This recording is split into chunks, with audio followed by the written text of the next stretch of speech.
Rangga, si bocah berusia 10 tahun, menunggu-nunggu. Sekolah sudah bubar dari tadi, tapi mengapa sang ibu tak juga datang menjemput? Bocah itu pun menelpon ayahnya, Muhzan Zain, di kantor dan melapor ibunya belum juga menjemput. Muhzan yang merupakan mantan anggota DPRD Bandar Lampung dan bekerja sebagai notaris, mencoba menelpon HP sang istri Suharningsih. HP diangkat namun mendadak ditutup begitu saja. Tentu saja Muhzan heran. Dia kembali menelpon, 1 kali, 2 kali hingga berkali-kali namun gagal. Sepertinya HP sang istri dimatikan. Khawatir, Muhzan memutuskan pulang untuk mengecek keadaan istrinya. Setiba di rumah, jam menunjukkan pukul 11:30 siang. Aneh, pintu gerbang terbuka lebar, begitu pula pintu garasi, dan pintu masuk ke ruang tamu juga tampak terbuka. Begitu Muhzan melangkah masuk, dia lihat 2 gelas di atas meja. Salah satunya pecah dan satunya lagi berisi kopi. Pada saat itu jugalah Muhzan melihat sang istri Suharningsih tertelungkup di lantai. Kedua tangannya terikat ke belakang dengan tali rafia. Tubuhnya bersimbah darah. Muhzan terduduk di lantai, langsung memeluk sang istri yang tidak bergerak. Tubuhnya telah dingin. Muhzan berteriak histeris. Dia bergegas keluar rumah memberitahu warga sekitar. Tak lama kemudian polisi tiba di TKP. Pemeriksaan segera dilakukan. Kamar tidur berantakan. Mungkinkah terjadi perampokan yang berakhir dengan aksi pembunuhan? Adakah barang yang hilang? Tanya polisi. Ada, kata sang suami Muhzan. Barang yang hilang antara lain 4 unit HP, sejumlah perhiasan dan uang, beberapa kartu kredit dan kartu ATM yang semuanya atas nama sang istri Suharningsih, juga televisi dan mobil Toyota Agya warna putih.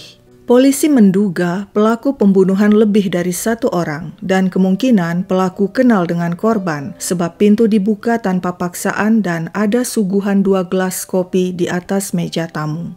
Polisi menanyai Muhzan sang suami yang memberikan informasi ganjil. 2 bulan lalu istrinya Suharningsih jadi korban penjambretan di depan rumah. Saat itu Suharningsih bersiap mengantar anak mereka. Ketika mengeluarkan mobil, tiba-tiba dirinya dihampiri 2 pengendara sepeda motor yang membuka paksa pintu mobil. Semuanya berlangsung begitu cepat. Pelaku merampas tas Suharningsih yang berisi HP dan uang tunai 10 juta rupiah. Jangan teriak kalau mau selamat, begitu ancam pelaku. Menurut Muhzan, kedua pelaku memakai jaket hitam dan salah satunya bertubuh gemuk. Kejadian itu segera dilaporkan ke polisi. Muhzan juga mengatakan 2 hari sebelum pembunuhan, Suharningsih melihat 2 orang pria bersepeda motor mondar-mandir di jalan depan rumah sembari memperhatikan rumah mereka. Sangat mencurigakan hingga saat itu Suharningsih berpesan kepada anaknya agar berhati-hati. Polisi pun melanjutkan investigasi dan mengamati lingkungan perumahan. Kebetulan tetangga depan rumah memiliki kamera CCTV. Ini adalah permulaan baik. Dalam rekaman CCTV milik si tetangga, tampak sebuah mobil Daihatsu Veroza warna merah berhenti di depan rumah korban. Penumpangnya 2 orang, laki-laki dan perempuan. Keduanya tampak masuk ke dalam rumah dan beberapa waktu kemudian mereka keluar dan meninggalkan rumah. Polisi juga mendapat informasi dari seorang tukang bangunan yang sedang bekerja di kawasan perumahan. Pria itu melihat sekitar pukul 9 pagi sebuah mobil Daihatsu Veroza merah berhenti di depan rumah keluarga Muhzan. Penumpangnya seorang pria dan seorang perempuan gemuk. Sementara itu, pihak media yang telah mendengar kasus pembunuhan istri mantan anggota DPRD Bandar Lampung itu mendatangi Polsek Tanjung Karang Barat. Di sana mereka bertemu Muhzan Zain, suami korban, dan menanyainya. Kepada media, Muhzan bilang dia sudah mendapatkan informasi para pelaku pembunuhan terekam di kamera CCTV milik tetangganya. Salah satunya seorang perempuan. Namun menurut Muhzan, dia belum melihat langsung rekaman CCTV itu sehingga dia tidak tahu siapa para pelaku. Pada saat yang sama, polisi melakukan pencarian mobil Toyota Agya putih milik keluarga Muhzan yang dicuri. Dan mereka melihat mobil dengan ciri-ciri serupa parkir di sebuah tempat kos-kosan di Jalan Gatot Subroto, Bandar Lampung. Dan demikianlah berdasarkan seluruh data dan informasi yang telah dikumpulkan, Pada 2 April 2015, 3 hari setelah pembunuhan, polisi pun bergerak dan meringkus si pelaku di tempat kosnya di Jalan Gatot Subroto. Si pelaku seorang wanita berusia 29 tahun bernama Yunita Amelia. Polisi berhasil menyita barang-barang milik keluarga Muhzan termasuk mobil Toyota Agya yang parkir di depan kos Yunita. Wanita itu telah mengganti plat mobil dan untuk menyamarkan ciri-ciri mobil menempelkan stiker bertuliskan kata sadis di kaca belakang mobil. Saat diinterogasi polisi, Yunita langsung mengaku dia ikut membantu pembunuhan Suharningsih atas perintah seorang pria bernama Darwin Sanusi. Polisi pun memburu pria itu dan terpaksa menembak kakinya karena berusaha melarikan diri. Darwin diringkus di kontrakannya di Perumnas Weikandis, Tanjung Senang, Bandar Lampung. Sebuah televisi milik keluarga Muhzan berhasil disita. Ketika diberitahu siapa pelaku pembunuhan istrinya, Muhzan Zain langsung terkejut dan terduduk lemas.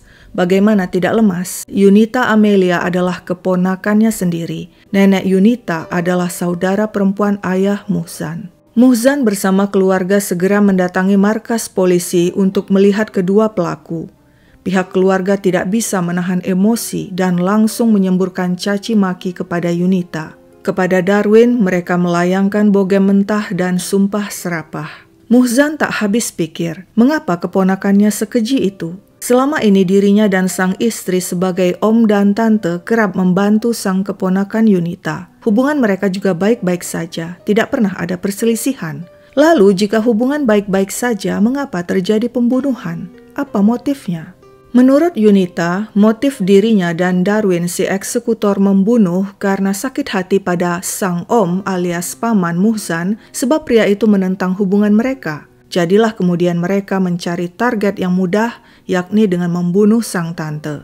Namun menurut Darwin, motif mereka membunuh karena ingin merampok sebab butuh uang untuk membayar segala macam, termasuk sewa tempat tinggal. Dan menurut Darwin, Yunita lah yang mengajak dirinya ke rumah Muhzan untuk merampok. Lalu seperti apa kronologi kejadian itu? Berikut pengakuan pelaku kepada penyidik.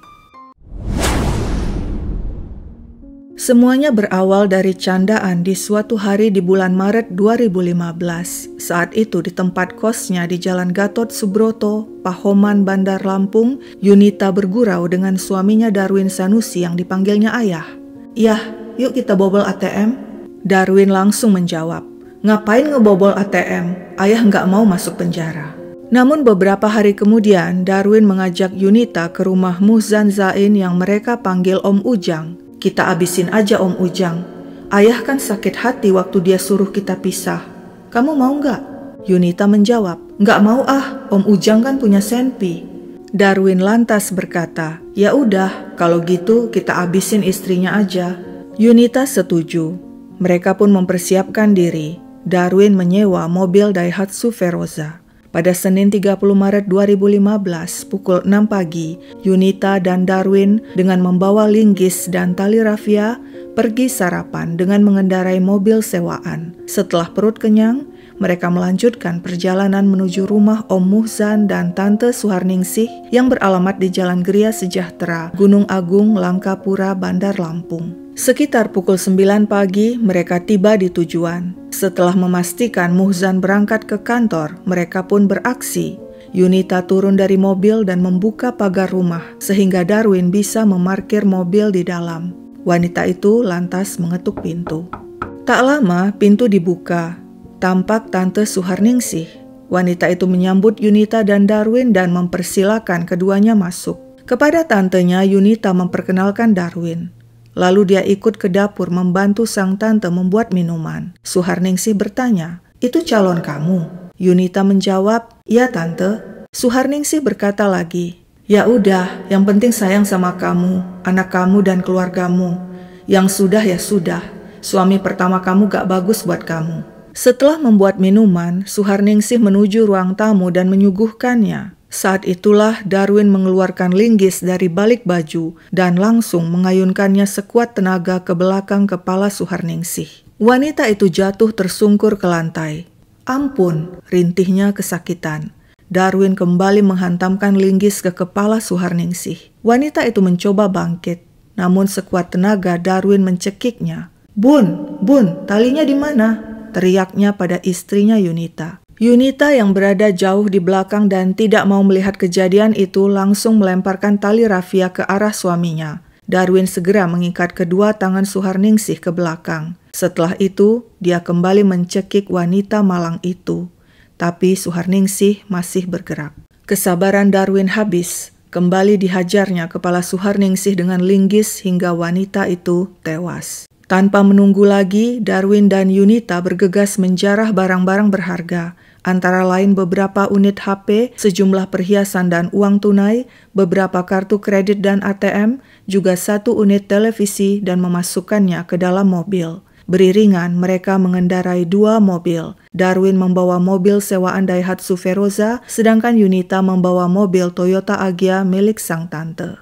Setelah aksi pembantaian itu, berbekal kartu kredit milik tantenya, Yunita shopping di Mall Kartini dan menghabiskan total 4 juta rupiah. Demikian pengakuan pelaku kepada penyidik. Pada 14 April 2015, rekonstruksi digelar di rumah keluarga Muhzan Zain di Jalan Gria Sejahtera, Gunung Agung, Langkapura, Bandar Lampung. Kehadiran Yunita dan Darwin disambut teriakan dan caci maki masyarakat yang datang untuk menyaksikan. Ketika Darwin memperagakan cara membunuh korban Suharningsih, sang anak perempuan menjerit histeris dan memaki-maki Darwin. Kerabat lainnya juga mencaci maki Yunita, bahkan menjambak rambut wanita itu. Sidang perdana kasus pembunuhan Suharningsih digelar bulan Juli 2015 di Pengadilan Negeri Tanjung Karang. Yunita mengatakan otak pembunuhan adalah suaminya Darwin. Saat melakukan pembunuhan itu, Yunita tidak melihat karena dia memilih berada di dapur.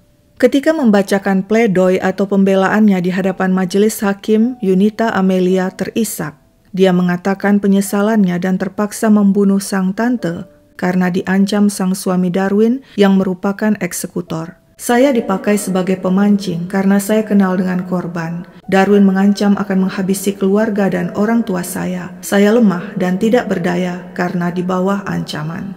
Yunita mengatakan selama berumah tangga dengan Darwin, dirinya sering mendapat perlakuan tidak wajar dari suaminya itu. Yunita berharap majelis hakim memberikan hukuman adil dan ringan baginya, karena baru kali ini dia berurusan dengan hukum. Selain itu, dirinya juga memiliki anak kecil yang masih membutuhkan kasih sayang seorang ibu. Di persidangan, Darwin mengatakan merampok untuk membiayai pengobatan anaknya yang sakit. Darwin juga membenarkan selama ini Yunita selalu menuruti keinginannya sebab dirinya kerap mengancam keselamatan Yunita dan keluarga. Yunita dan Darwin dijerat pasal berlapis, pembunuhan berencana dan pencurian dengan kekerasan. Saat pembacaan putusan, Yunita Amelia menangis hingga matanya sembab, sedangkan Darwin tampak tenang. Pada akhirnya, majelis hakim menjatuhkan hukuman 15 tahun pada Yunita Amelia dan 20 tahun bagi Darwin Sanusi, lebih ringan dari tuntutan JPU yang menuntut keduanya dengan pidana penjara seumur hidup. Menanggapi vonis tersebut, Muhzan Zain kecewa. Menurutnya perbuatan Yunita dan Darwin sangat sadis dan sudah direncanakan. Hukuman mati adalah hukuman paling pantas bagi mereka berdua. Kacau, itulah kata yang cocok ditujukan pada pasutri Yunita Amelia dan Darwin Sanusi. Bagaimana tidak kacau? Sebab meskipun Yunita telah menikah dengan Darwin, namun sebenarnya wanita itu masih terikat tali pernikahan dengan suami sahnya yang tinggal di Bogor. Jadi bisa dikatakan Yunita melakukan poliandri. Menurut Yunita, suaminya yang sah sudah 2 tahun tidak memberinya nafkah. Sang suami juga tidak peduli dengan anak mereka yang berusia 6 tahun yang tinggal dengan orang tua Yunita yang sudah sepuh. Ketika mendengar Yunita menikah lagi, suami sahnya marah dan melaporkan Yunita ke Polres Lampung Selatan. Sehubungan dengan kasus itu, menurut Yunita, pamannya Muhzan kemudian memaksa Darwin menandatangani surat talak cerai terhadap Yunita. Alasannya agar masalah Yunita dengan suami sah selesai. Tindakan Muhzan itu membuat Darwin sakit hati, sehingga timbul niat membunuh Muhzan yang justru berakhir dengan pembunuhan sang istri Suharningsih. Sang paman Muhzan di persidangan memang pernah mengatakan awalnya dirinya kenal Darwin karena si keponakan Yunita terjerat masalah hukum dengan suami sah. Si suami melapor ke Polres Lampung Selatan bahwa Yunita dan Darwin telah melakukan zina. Saat itu menurut Muhzan, Yunita dan Darwin memang telah hidup bersama meskipun jelas-jelas Yunita masih berstatus istri orang. Nah, ketika masalah perzinahan Yunita dan Darwin itu sedang ditangani polisi, ayah Yunita menghubungi Muhzan dan mohon bantuannya membantu Yunita. Muhzan selaku paman lalu memberi nasihat pada si keponakan Yunita agar mengakhiri dulu hubungannya dengan Darwin hingga perceraiannya dengan suami sahnya tuntas. Alasannya agar kasus zina itu tidak diproses lebih lanjut oleh polisi. Namun bukannya berterima kasih pada sang paman, Yunita dan suami simpanannya Darwin malah sakit hati, dendam, dan memutuskan melakukan pembunuhan dan perampokan terhadap istri sang paman. Yunita kacau, Darwin pun sama kacaunya. Pria itu ternyata pemakai narkoba jenis sabu-sabu. Hal itu terbukti saat dirinya ditangkap dan menjalani tes urin yang hasilnya positif. Pria itu juga penipu. Paling tidak begitulah menurut Yunita. Saat awal berkenalan, Darwin mengaku single dan anggota Brimob. Yunita tentu saja kesengsem sehingga mau dinikahi. Namun kemudian kedok Darwin terbongkar. Selain pekerjaannya tidak jelas, dia juga ternyata sudah memiliki istri dan anak. Yunita sebenarnya punya masa depan cukup solid. Dia adalah lulusan D3 dengan gelar ahli madya keperawatan. Dia seorang PNS yang bertugas di bagian bedah RSUD Dr. Abdul Muluk di Bandar Lampung. Tapi sayang sekali karena terlibat aksi kriminal yang berujung bui, dirinya diberhentikan dengan tidak hormat sebagai PNS. Demikianlah akhir kisah Yunita dan Darwin, pasangan sadis bersenjata linggis yang hidupnya bagaikan benang kusut. Sekian dulu ceritaku, sampai jumpa kapan-kapan.